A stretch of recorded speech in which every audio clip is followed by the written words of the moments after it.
Good day to everyone. So for this video lecture on milk management, so I will be talking about yung mga pre-management, pre-milking management that we need to do before we actually start milking our dairy cattle or dairy goats. So um, yung milk management, this is important kasi yun yung aim mo sa dairy production, yung pag-produce ng milk. So, aside from the management practices na kailangan mong i-employ doon sa animal, aside from sa feeding, doon sa health management niya, to ensure na productive para mataas yung milk yield ng animal, kailangan na rin na uh, may ine-employ ka or may ine-implement ka na tamang milk management. So, itong milk management, it composed of yung process, yung mga processes, in milking, yung mga techniques in milking, ano yung proper way, mga ganun, ano yung dapat gawin, ano yung hindi dapat gawin. So, nakapaloob yan lahat sa milk management. Kasi in milk management, dito na parang madidictate kung high or low quality yung maproproduce na milk. So, with that, when we say milk management, dapat consistency is the key. So, dapat consistent ka. So, the secrets of producing high quality milk is to consistently use a well-defined milking technique and to maintain a clean and dry environment for all animals. So, dapat consistent ka. So, first, dapat consistent ka doon sa paano yung milking process mo. So like for example, if you are doing hand milking, yung manual na milking, dapat consistent. Dapat yung kung ano yung um, tamang technique, kung ano yung um, milking process na ginagawa mo na it makes yung animal comfortable with you, na hindi siya agitated, hindi siya nai-stress pag um, pag ginagawa yung milking, then dapat consistent lahat yon. So from day 1 um, up to yung up to the end of the productive year of the dairy animal. Kailangan consistent yung technique mo. So hindi yung dapat like for example ngayon, okay yung technique mo, consistent ka, maganda yung um, pagpisil mo doon sa teat, maganda yung paghawak mo doon sa teat. Then the next day, medyo bad trip ka, medyo masama yung gising mo.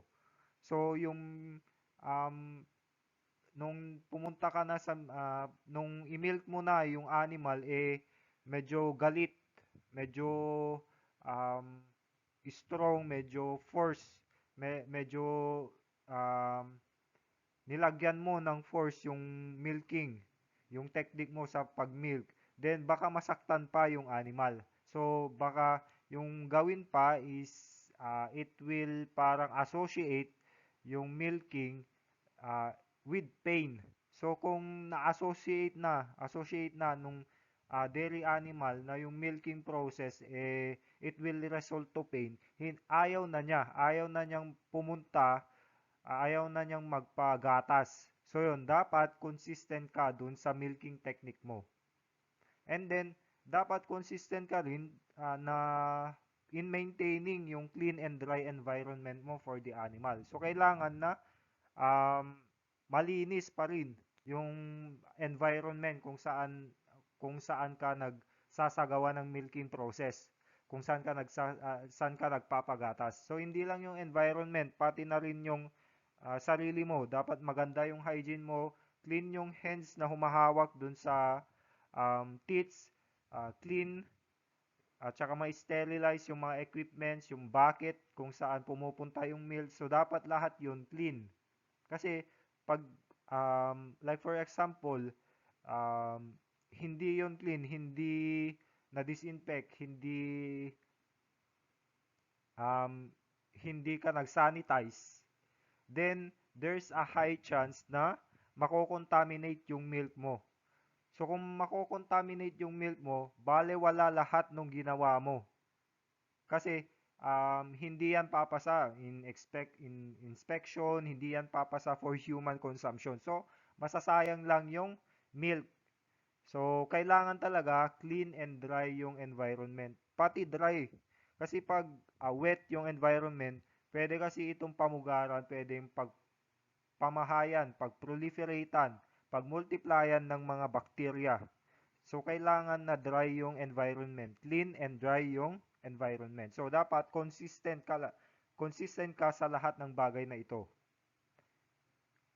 And then, the main goal of today's dairy producer is to produce high quality milk in the most efficient way possible. So, yung mga yung mga large dairy farms natin, hindi na sila nag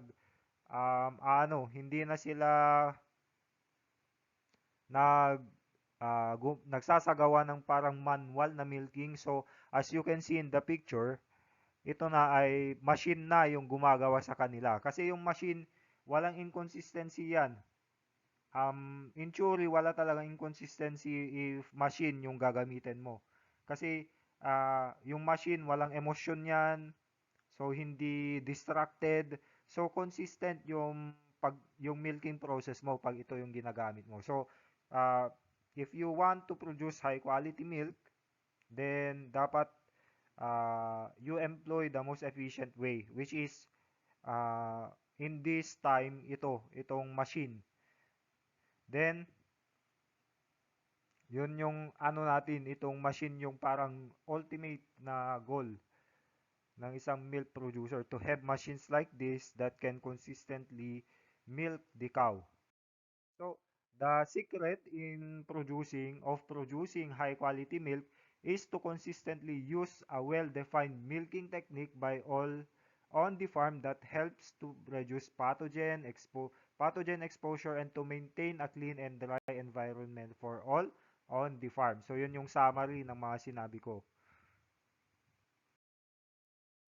So, first na before you actually milk the cow, um, before na makakakuha ka ng milk doon sa cow, merong mga management practices pa rin na dapat mong gawin. So, first is pre-dipping. So, ano nga ba yung pre-dipping na tinatawag?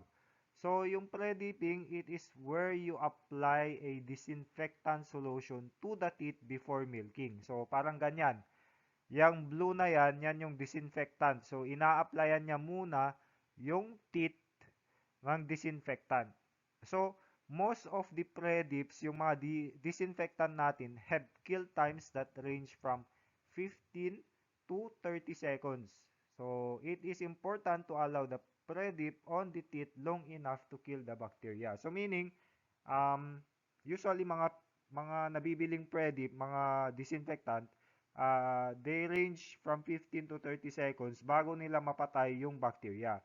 So, kailangan na pag nilagyan mo ng predip, uh, maghintay ka muna ng 15 to 30 seconds. Hindi yung nilagyan mo na, aalisin mo na agad. So, hindi ganun.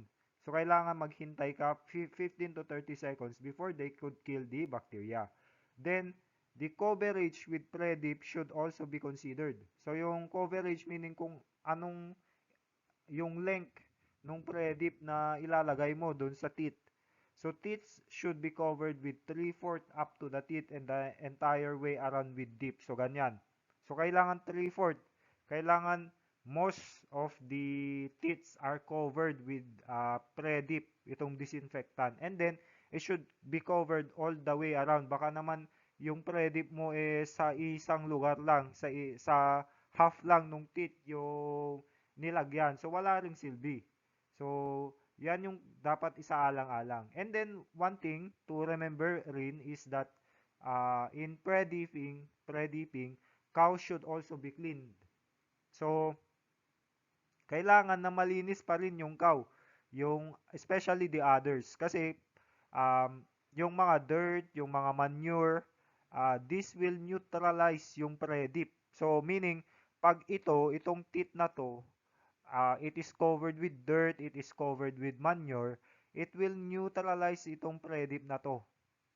So, each time na yung manure or yung mga dirt will enter yung dip, pag it came into contact with this disinfectant, yung killing effect, yung efficiency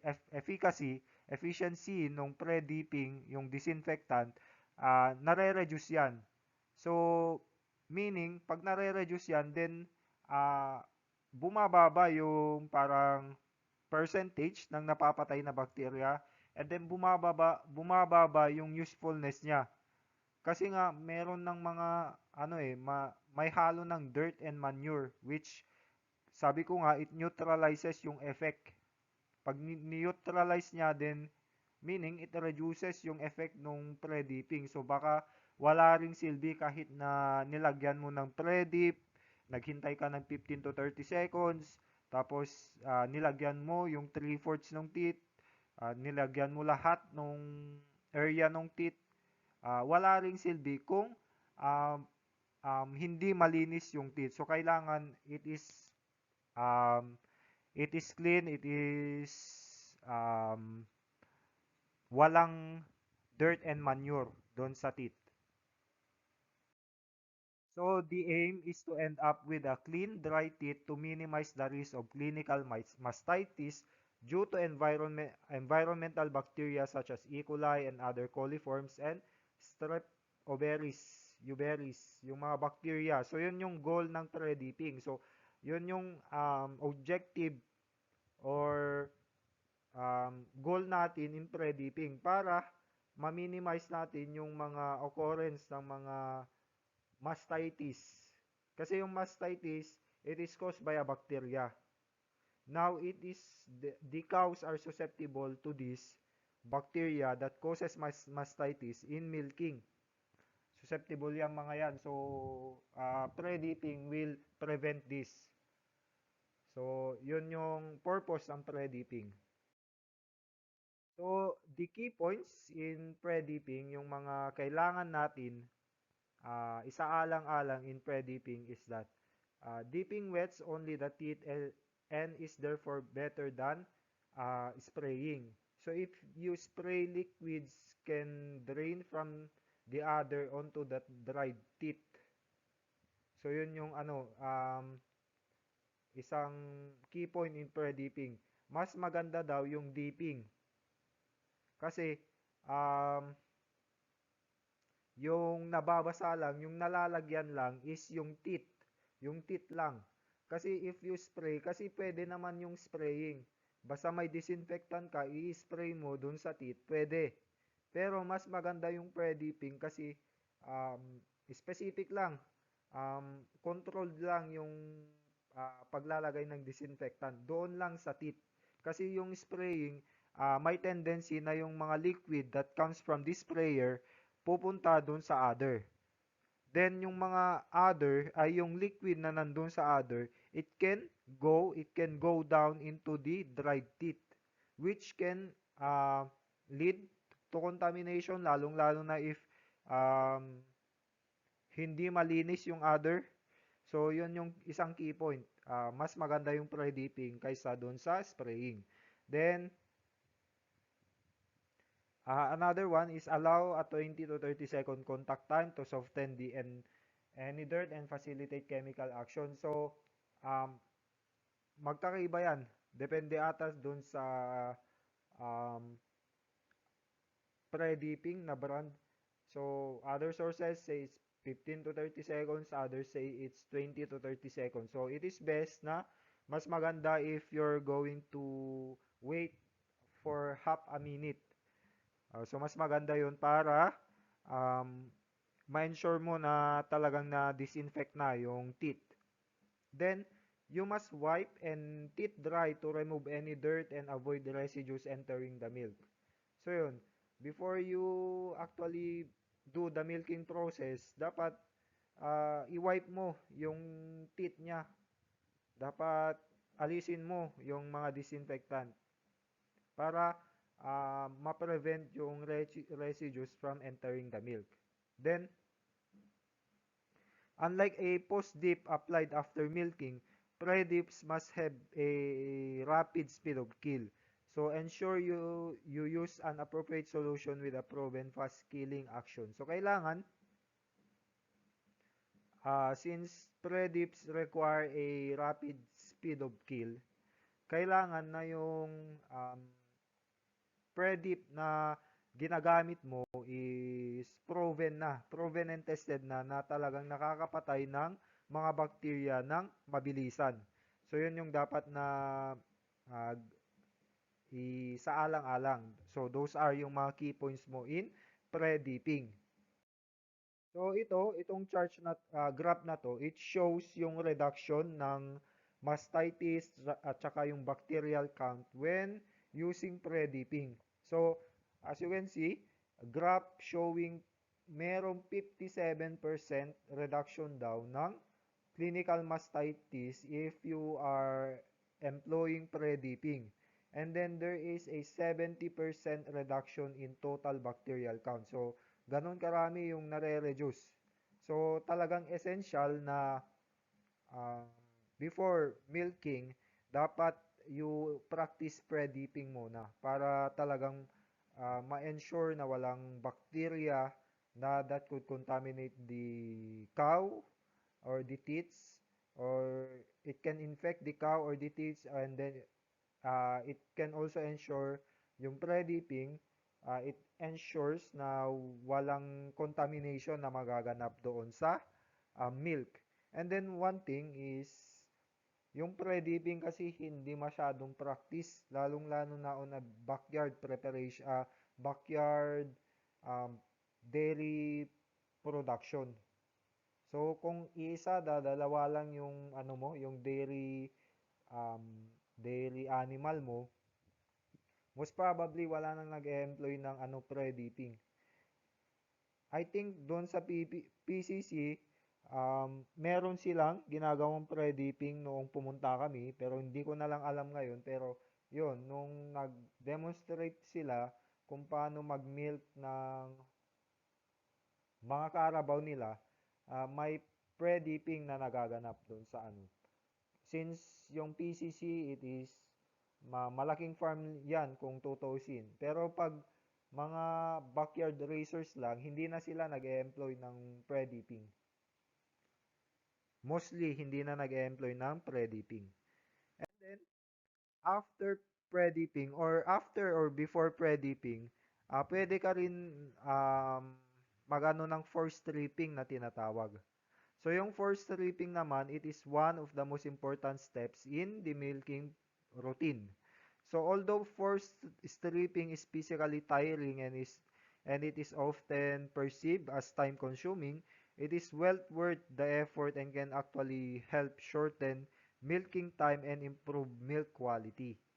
Sa forestripping kasi, yung inaano dito is ine-ensure na yung milk is not ine-ensure na yung cow is na o yung dairy animal is not wala siyang sakit, lalong-lalo na yung mastitis. Kaya tinitignan muna yung milk bago talaga yung force strip ay yung milking na. Nagfo-force strip muna sila. So, sinasabi daw na physically tiring kasi talagang vigorous yung paggalaw mo doon sa teat para lumabas yung mga milk.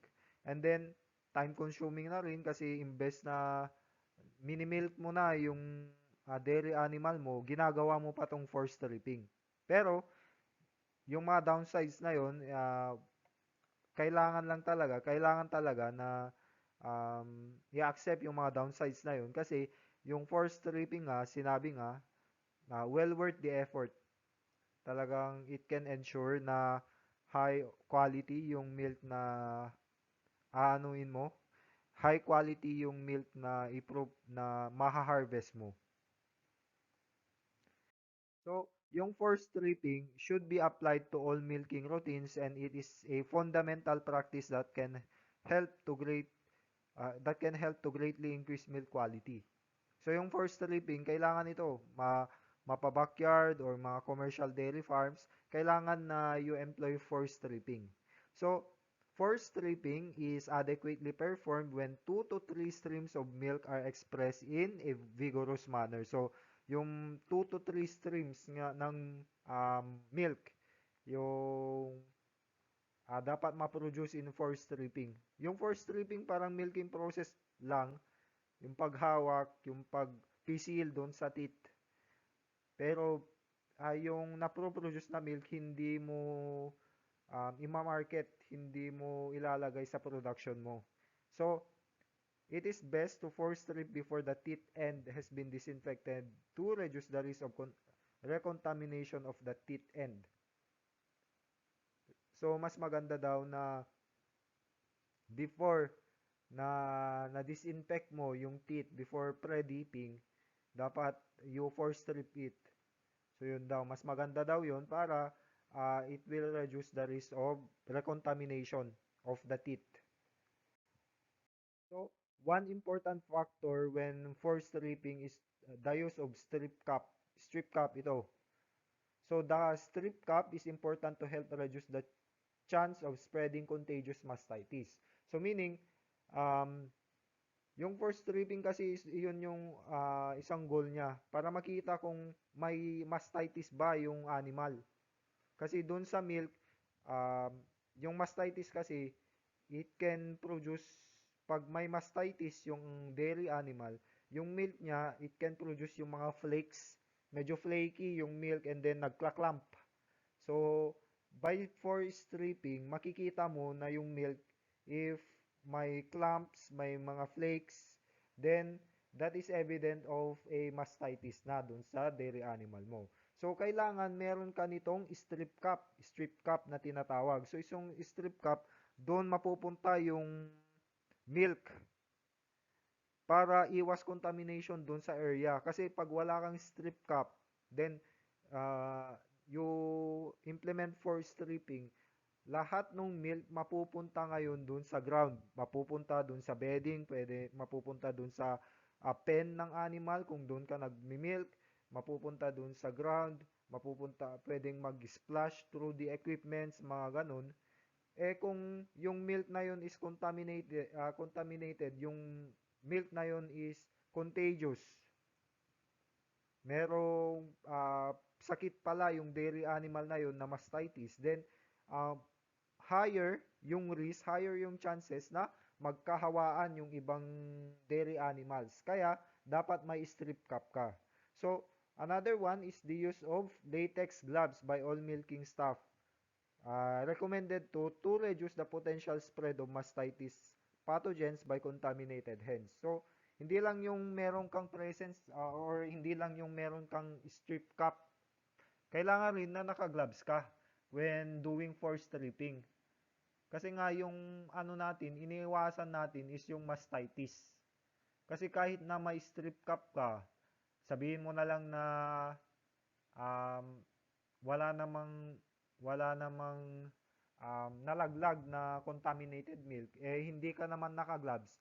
So pwedeng pumunta ngayon yung contaminated milk, yung milk with yung mastitis, yung bacteria, pupunta ngayon dyan sa mga kamay mo. Then contaminated na yung hands mo. Tapos naghawak-hawak ka dun sa ibang equipments, humawak ka pa dun sa other teats ng ibang animal, then na-spread mo na yung sakit, na-spread mo na yung mastitis disease. So, kailangan naka-gloves ka pa rin. Then, the important functions of force stripping in regards to milk quality and other includes check for abnormal teats or udders. So, most probably kasi pag may abnormal teats or udders na yan, that is evident of a mastitis. Pwede. Pag ganun, then you can perform force stripping para ma-confirm kung may sakit nga ba. Then, check for abnormal milk and signs of mastitis. So, yung abnormal milk na tinatawag, ito na yung sinasabi ko na may hindi liquid, hindi consistent na liquid yung lumalabas dun sa udder. Yung lumalabas na milk dun sa udder ng, or sa teat nung dairy animal with a mastitis. So, yung milk niya, flaky, pwedeng flaky, then nagkla-clot siya, string, mayroon parang mga string, discoloration, and then lastly, watery secretion. So ito yung mga signs doon sa milk that can indicate mastitis. Then,